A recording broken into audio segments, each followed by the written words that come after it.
नमस्कार, मैं हूं राकेश कुमार। आप देख रहे हैं मत अभिमत। मित्रों, एक फिल्म आई थी, हम नहीं सुधरेंगे। लगता है कि उसी तर्ज पर बिहार शिक्षा विभाग में जो कार्यरत शिक्षक हैं, उसमें से मैक्सिमम लोगों ने ये कसम खा रखी है कि हम नहीं सुधरेंगे। विभाग रोज नए नियम, रोज नया नया तरीका निकाल रहा है कि शिक्षक उपस्थित रहें, लेकिन शिक्षक जितना नियम निकालता है विभाग, उससे 2 कदम आगे बढ़कर नियम तोड़ने की स्थिति को वो पैदा कर देते हैं। और यही स्थिति फिर आई है, ये जो ई हाजिरी बन रहा है इसको लेकर। और इसको लेकर तो ऐसी ऐसी बातें आई हैं कि वह बिहार में ही हो सकता है। मतलब कुदरत के करिश्मा को भी बदल देने की पावर इन शिक्षकों में है। मतलब कि एक शिक्षक जब स्कूल में प्रवेश करता है तो पुरुष के रूप में प्रवेश करता है, और बाहर जब निकलता है, मतलब आउट वाला सेल्फी जब डालता है, उपस्थिति डालता है, तो महिला हो जाता है।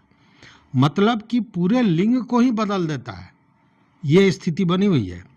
और उसका कारण यह है कि कोई पुरुष शिक्षक नहीं है तो महिला उसका सेल्फी से हाजिरी बना रही है, कोई महिला नहीं है तो पुरुष उसका हाजिरी बना रहा है। तो इस तरह की बहुत सी घटनाएं सामने आई हैं, और इन चीज़ों के सामने आने के बाद समझिए कि शिक्षा विभाग के सर से पसीना निकल रहा है कि आखिर करे तो क्या करें। इतना ही नहीं, पैसे का भी कारोबार चालू हो गया है।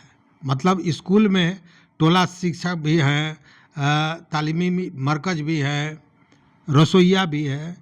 इन सारे लोगों को पैसा देकर अपना एक फ़ोटो दे देते हैं शिक्षक, और वही शिक्षक के जगह पर हाजिरी बना दे रहे हैं। अब ये हाजिरी जो है, ये बना तो रहे हैं, हाजिरी बन भी जा रहा है, लेकिन पढ़ाई कितनी होती होगी इस स्थिति में, ज़रा आप समझिए।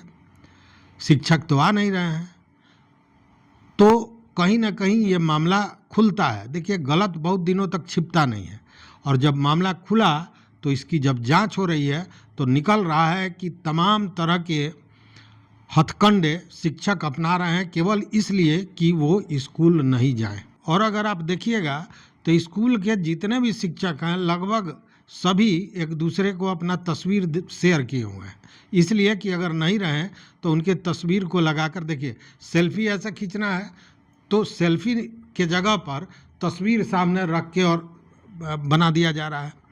तो एक ही सेल्फी से बार बार बन रहा है। जब खंगाला गया है तो ये भी देखा गया है कि एक ही व्यक्ति, एक ही कपड़ा, एक ही पोज लगातार 10 दिन बना है, 12 दिन बना है, 15 दिन बना है। मतलब कि वो फोटो से बना है।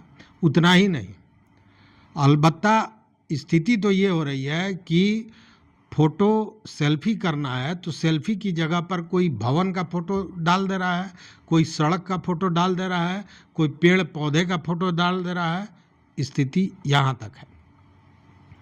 उससे भी आगे अगर बढ़ जाइए तब समझिए क्या कर रहा है लोग। मुंह पे मास्क लगाकर, एक व्यक्ति मुंह पर मास्क लगाया और मास्क लगाकर तो चेहरा छिप जा रहा है, और सारे लोगों की हाजिरी बन जा रही है।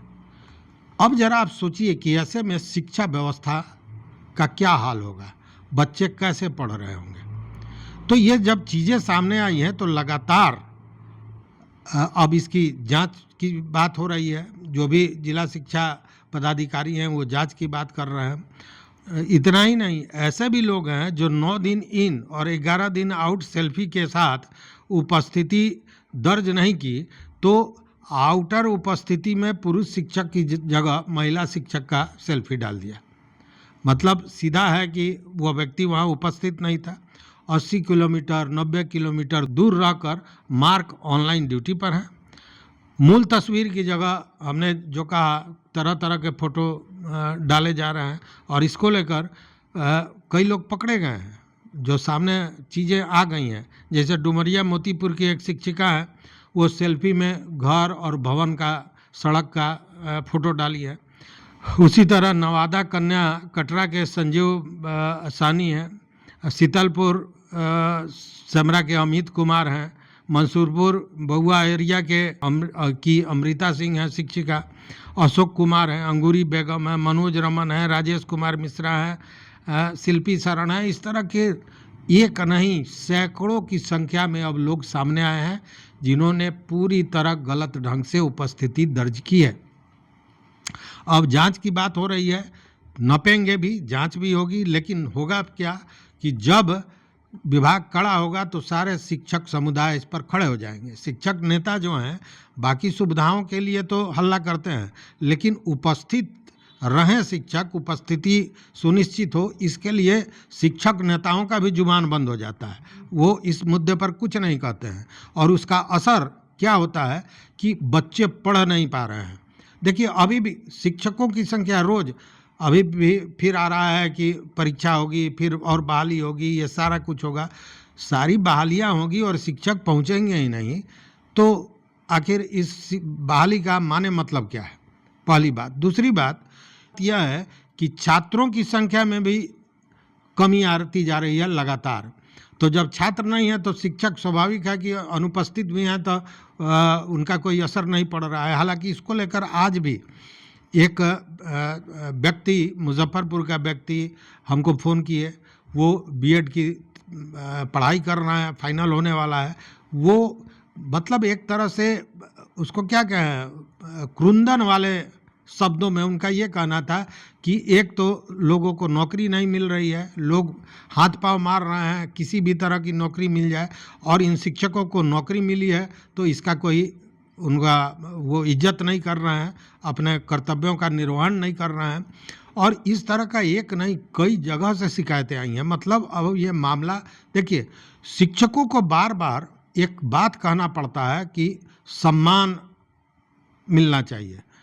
तो सम्मान अगर नहीं मिलता है शिक्षकों को तो उसके पीछे सबसे बड़ा कारण शिक्षक स्वयं है। ऐसी स्थिति में जो चीज़ें निकल कर सामने आ रही हैं, तो वैसी स्थिति में न छात्र सम्मान करेगा, न छात्र के अभिभावक सम्मान करेंगे, और न पदाधिकारी या कर्मचारी विभाग के सम्मान करेंगे। कैसे सम्मान करेंगे? आप काम करेंगे नहीं और सम्मान का भूख आप में होगा। आप अपेक्षा करेंगे कि समाज आपको सम्मान के दृष्टि से देखे, तो सवाल ही नहीं पैदा होता है। इसलिए शिक्षकों को भी अपना कहीं ना कहीं सुधारना पड़ेगा, अपने कार्यप्रणाली को ठीक करना पड़ेगा। आप पैसा लेते हैं। अभी एस सिद्धार्थ ने क्या कहा कि मैंने कार्यालय को सही करने के लिए, दुरुस्त करने के लिए उन्होंने कहा कि अब पहले शिक्षक को वेतन मिलेगा, उसके बाद डीईओ वेतन लेंगे। तो विभाग अगर कर रहा है तो शिक्षकों का भी दायित्व है कि वो अपने कर्तव्यों का निर्वहन करें, वो स्कूल समय पर जाएं, स्कूल से समय पर आवें और बच्चों को पढ़ावें। क्योंकि ऐसी स्थिति में शिक्षकों को अगर सम्मान चाहिए तो अपने में सुधार लाना होगा, अन्यथा समाज शिक्षकों को हे दृष्टि से ही देखेगा। जानी हुई बात है। तो इस वीडियो में बस इतना ही। देखते रहिए मत अभिमत। मित्रों, चैनल पर नए हो तो सब्सक्राइब कीजिए, लाइक कीजिए, दोस्तों के साथ शेयर कीजिए, अपना विचार जरूर दीजिए। बहुत बहुत धन्यवाद, कोटिशः आभार।